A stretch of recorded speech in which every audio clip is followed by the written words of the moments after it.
Coming off the heels of Dragunov losing to Jey Uso on Monday night, last night's Smackdown saw LA Knight, Tiffany Stratton, Jade Cargill, and Melo all collect L's. Most flat on their back looking up at the light, leaving fans asking Paul Levesque McMahon, "What you doing, bro?" May 17th, 2024 Smackdown, we're going to cover all of what transpired on this show, including these massive L's taken by massive talent. But first, a big shout out to 2 longtime subscribers, current Gold Card channel members, Yellow Rose. Appreciate the super thanks, Coffee. Yellow Rose, always good seeing you up in here, and my right-hand man on the channel, JR9 Gaming. Great response to that Dragunov loss to Jey Uso. JR9, I echo those sentiments, man. As much as we love and respect Jey Uso, the dude who's got the super kick splash and one of the worst spears in pro wrestling, defeating Dragunov, is just not realistic. That would never happen on any planet, and that's the problem. So JR9, man, great response to that for sure. Much love and respect, Yellow Rose, JR9. To my unit, no more time to waste. Big swig of coffee. It's Smackdown 5/17/24. We got to talk about these major losses and what Paul Levesque McMahon is doing with this tournament, bro. Let's do it. Let's do it now.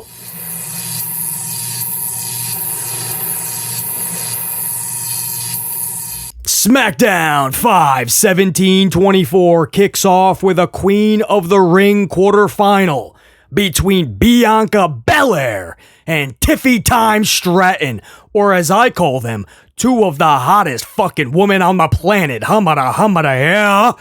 Both were taunting one another at the beginning of this match. This actually happened. Both were taunting one another. Mind you, this is Bianca Belair and Tiffany Stratton, and both taunting one another by smacking their own asses. So immediately, BC declared this was the greatest match in pro wrestling history, and I proclaimed that here the next morning. Wow, I'm like, just do that for 30 minutes, and that's gonna be 10 stars. A classic for the ages. Anyway, Belair defeats Tiffany Stratton via pinfall off the KOD finish. Good ending sequence, and I mean really good. Tiff rigs the eyes and clips the knee of Belair, but Belair's able to kick out of a pinfall attempt. But just think of that, right? This was a simultaneous rig to the eyes and subsequent clipping of the knee. This is the best heel work you can do. It's a double dastardly deed. Ric Flair would have been so proud of Tiffany Stratton if he wasn't fighting with pizza owners, but that's another story. But damn, this was really good heel work. The rig to the eyes and the subsequent clip of the knee. And then Belair kicks out. So now Tiffany's thinking, well, I did everything. What else can I do? I got to hit the finisher now. And it's almost like there's a little panic there. So she goes quickly for the prettiest moonsault ever. But Belair is able to get to her feet and shove Tiffany off the top rope. And I mean, Belair just shoves a mofo. Just without any precaution, just shoves her. And she's on the top rope. But Tiffany doesn't panic. She sells it because she remained in control off her feet. Tiffany Stratton is really good off her feet. That sounded horrible, but what I mean by that is she's one of those classic gymnasts. So some of her best work is off her feet. Again, this sounds really bad. The point is, Belair shoved her with what seemed like disregard, and Tiffany was like, let's rock. But she bounces ass onto the top turnbuckle right into the KOD, and that was it. Bianca Belair is moving on. Now, no question, this is a situation where you hate to see Tiffany Stratton lose so much, right? She's had 8 matches within the last month, and she's only won 1 of them. That was against Michin, Mia Yim. All those other matches, she's collected L after L, whether it was Bayley, Naomi, Jade Cargill, Bianca Belair. Everybody's collecting W's over Tiffany. Tiffany's got an L folder. going. Everybody is running through. The roster is going through Tiffany Stratton. Again, that sounds horrible. You get what I'm saying. But, this is one of those matches where it did not hurt Stratton at all. It's Bianca Belair we're talking about, but more importantly, it's the way that Belair beat her. That match came down to anybody's got this. It was that type of scenario. You truly didn't know. And by the way, there is word that Stratton was supposed to win this match, but was actually punished for some social media activity. Something was posted, shouldn't have been.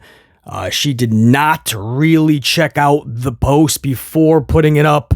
Realized when it was a little too late, had to take it down, and there's a little bit of a punishment there. Obviously, horrible optics if you're having her move forward. So that sucks if that is the situation, and I don't know too much about that out of the ring situation where she was possibly punished by losing this matchup. I don't know enough about that to talk about it either, so that's entirely separate. That would suck if all of that is exactly what happened and Tiffany was supposed to move on to take on either Val or could you imagine Io versus Tiffany, bro? The battle of the best moonsaults in the business for the ladies.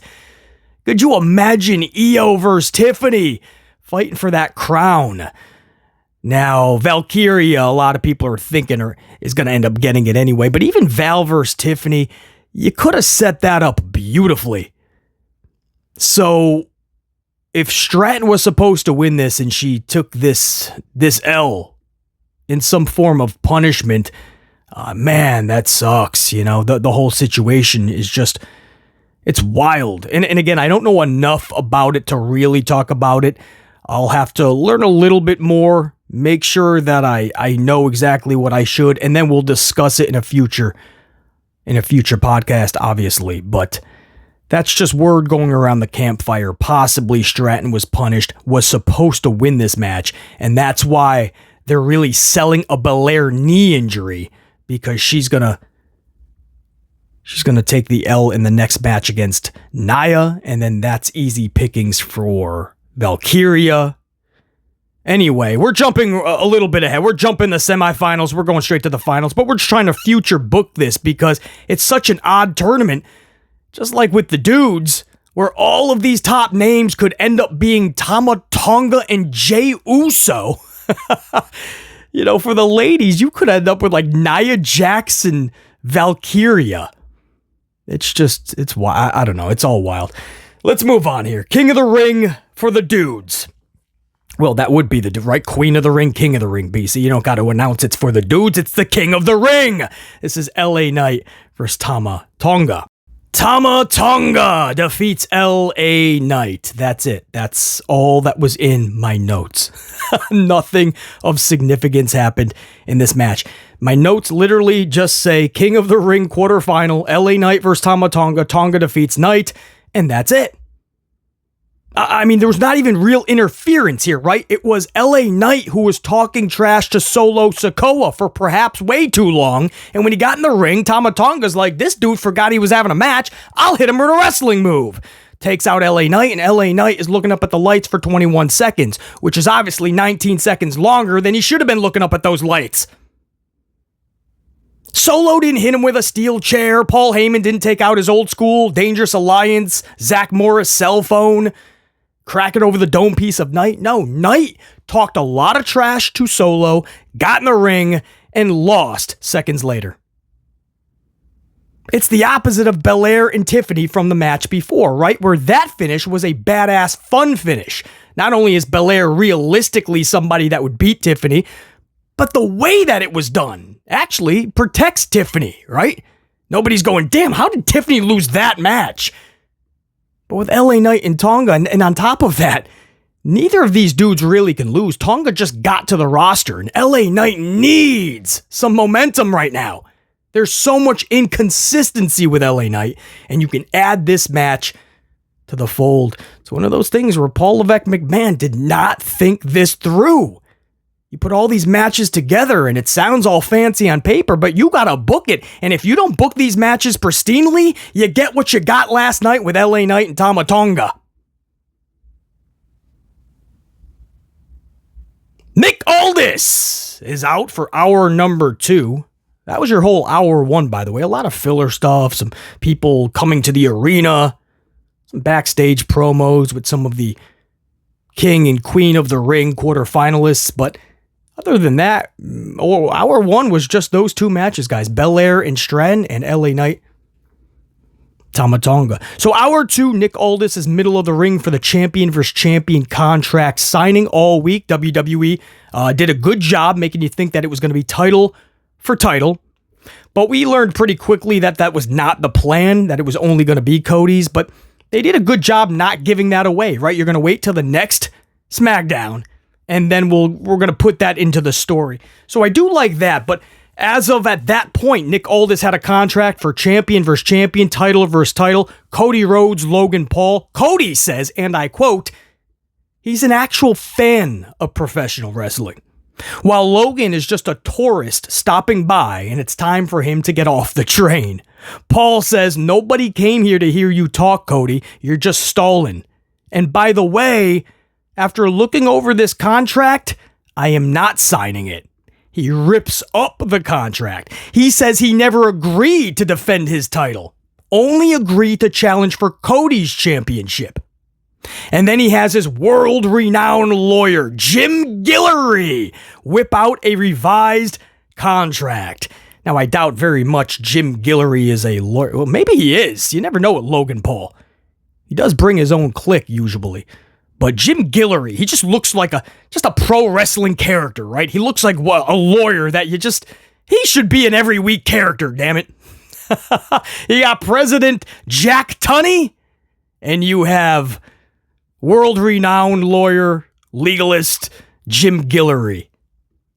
This dude just looked like he belonged to WWE. I don't know. Jim Guillory, man. He was awesome. Nick refuses to look over the new contract from lawyer Jim Guillory. In fact, Nick Aldis is like, no, this is not going to happen. Not on my watch. You think you're running this. And Cody tells Nick, stops him. Cody's like, Nick, go to the back. Your services are appreciated, but you're done here. Let me talk this out with Logan Paul. So Nick Aldis obliges. He leaves the ring, and it's just Cody, Logan, and Logan's entire posse. Cody says, and I quote, listen here, punk, your honeymoon phase is over. I've seen you do a flip. Whoop-de-doo. If there was a camera that had the letters AEW, I'm pretty sure Cody would kind of look over to that fourth wall and kind of give a little wink. Because he knows that AEW takes a lot of flack for the flips and the dives and all of that. He's got to know that, obviously. He came from there. So to say a statement like, listen, I've seen you do a flip, whoop-de-doo, the honeymoon is over. In other words, flash in the pan, you're done. So that was interesting. And then he continued. Cody says, just like Mike Tyson will knock out your brother, I will do the same to you in Saudi. And then he clotheslines Paul over the top rope. Paul went to take a cheap shot on Cody. Cody ducked it, sends Paul over the top rope. And then he sends broccoli haircut guy through the table. Now, if you didn't see the actual show, he made mention that his posse was kind of like the broccoli hair club or something. So he sent one of the broccoli hair loyalists to Logan Paul, one of the little henchmen. One of the broccoli dudes got sent through the championship, through the table. And then Cody picks up both championships, chucks the U.S. title back over to Paul. He doesn't need that one. He's got the big boy title. He sits at the big boy table with that world championship. So that was a segment. I like the fact that they spent time on clarifying which title is up for grabs. I want to say that was their plan, right? That was the whole path. You make it seem like it's title versus title, and then the next week, Logan Paul pulls some heel shenanigans. You want to believe that, but with Paul Levesque McMahon, you never know. A lot of these details are not ironed out, and he just presents things as is, and then just changes, usually with no explanation, no reasoning, and nothing makes sense. So at least they spent time here, right? All week we're hearing, no, it's just supposed to be Cody's title. But we're all like, well, what are you talking about? He literally said, I don't mind taking you on in Saudi because I can become a Grand Slam champion. And at the end of that segment last week, Cody and Logan both held up their championships. So, I mean, you don't have to tell. You just told us by everything that happened in that segment that it's title versus title. So if you're going to make it only for Cody's, you better tell that story last night. And at least they did that. They took time with it. The ripped up contract. He had his own personal lawyer, Jim Guillory. That's the type of wrestling segment I love. Take time. If you make a mistake or you rushed something, right, booking wise, that's okay. Paul Levesque McMahon needs to know it's okay. Correct that mistake. They put erasers at the end of pencils for a reason. Not everything needs to be in pen. So then you start panicking because you don't have whiteout around. Don't be afraid to pencil things in first. You got the eraser for a reason. If you made a booking botch, correct it. Don't keep going with it without the explanation, without the reasoning, because you're going to confuse your audience. And when your audience is confused, they're walking out. There we go. Now it is definitive. Cody versus Logan, just Cody's championship, Saudi Arabia. I'm still down for this match. This is a great exhibition match. It's Cody Rhodes versus Logan Paul. Just like I said about Roman Reigns versus Logan Paul. Nobody expects Logan Paul to actually take Roman's championship at that time. We knew that was going to be a match where you grab your coffee or your beverage of choice, you sit back, you kick your feet up, and you watch. You be captivated by these two dudes. And sure enough, Logan Paul, Roman Reigns was a match of the year candidate. And I'm going to say the same thing about Cody and Logan Paul. I'm saying it right now. When it's all said and done, match of the year candidate, if not the match of the year thus far. Let's keep going with the second hour. Johnny Gargano and Tomasso Ciampa were up next, defeating Humberto and Garza, if anybody cared. I mean, this was probably, if you were there live, this would be your bathroom break. Go pick up some popcorn or a bad habit. you just, this bad. The crowd didn't even care. Gargano and Ciampa defeat Humberto and Garza via pinfall off their meet me in the middle finisher. A slight crowd reaction when it was over. Maybe, possibly, a little bit. Maybe the crowd reaction was just the fact that it was over. That could be the case. It is wild how Gargano and Ciampa have been there for nearly 2 years and have done literally nothing. Or at least little to nothing. They've done nothing of relevance. Johnny Gargano and Ciampa you would forget are even on the roster. If they went away for a month, if they did not wrestle for a month, 2 months, 3 months, you wouldn't even think of it, right? Until like a mention was raised and you're like, oh yeah, what happened to Gargano and Ciampa?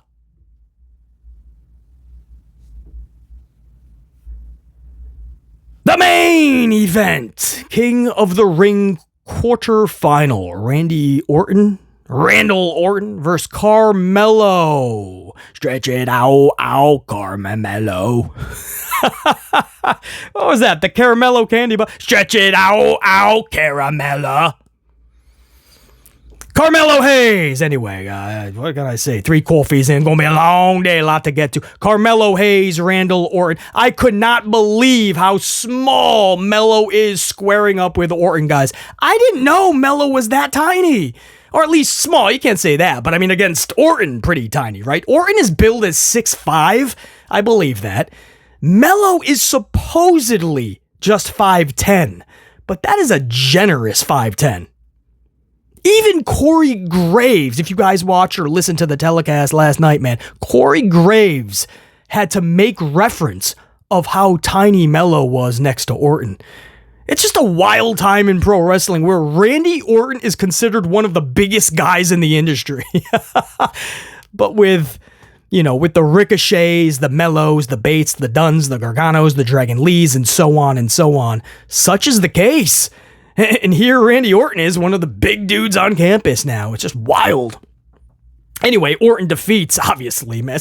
You can't have that face-to-face and then, honestly think Melo's beating Orton. You can only have those Rey Mysterio scenarios so often. So Orton defeats Melo via pinfall off the RKO. Now, this was another sweet RKO, bro. Melo springboards off the second rope right into the Randy knockout. Orton advances into the tournament. As he said, we already knew it was going to come down to Tama Tonga and Randy Orton. It's just how we get there. I don't mind this victory by Orton over Melo. Melo's already losing a lot anyway. For those wondering, Melo has had 5 main roster matches this year. 5. He only won 1 of those. That was against Baron Corbin. Well, 1 was a no contest draw against Austin Theory, and the other 3 were all just L's. Not just against Cody Rhodes and Randy Orton, by the way. He actually lost to Austin Theory as well. So Melo, I guess the conclusion is Melo misses a lot. That's Melo. He just doesn't win a lot. Anyway, that's what I got for you guys. Not the best of shows, but not the worst of shows. A lot of the negative in this broadcast really falls to what was in front of Paul Levesque McMahon booking-wise and what was just not ran through properly. So hopefully Levesque McMahon rectifies that going forward. Until next time, and there will be that next time. A lot coming up. Not just King and Queen of the Ring next Saturday. You got the Clash at the Castle in a few weeks, and then we're just a couple months away from SummerSlam, the second biggest PLE of the entire calendar year. So things really have to start picking up, and we're talking yesterday. So BC got you covered, obviously. Until next time, and there will be that next time. Top guys, we're out. BC in the unit saying check you.